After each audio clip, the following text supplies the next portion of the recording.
نہ حضرت اسرافیل علیہ السلام سرکار کو چھٹی ملتی ہے، نہ حضرت اسرائیل علیہ السلام سرکار کو چھٹی ملتی ہے، نہ حضرت میکائیل علیہ السلام سرکار کو چھٹی ملتی ہے۔ ہر وقت ہر گھڑی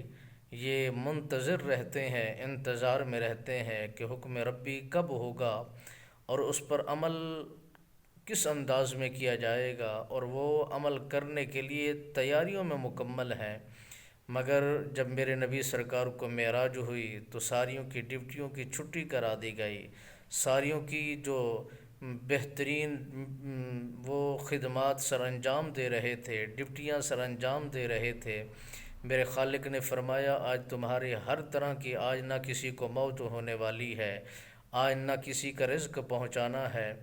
آج ہی نہ کوئی سور پھونکا جانا ہے، اب سب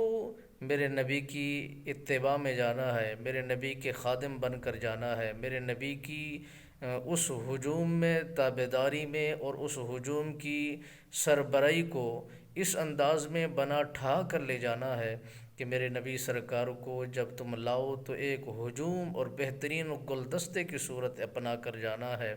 سارے مکرم ملائکہ بھی ہیں، سید الملائکہ جناب جبرائیل امین بھی ہیں، اسرافیل، اسرائیل، میکائیل، یہ مکرم ملائکہ بھی موجود ہیں، 70,000 ہجوم ملائکہ بھی ساتھ ہے، میرے نبی کی ذات پر درود و سلام کے گجرے بھی پیش کر رہے ہیں،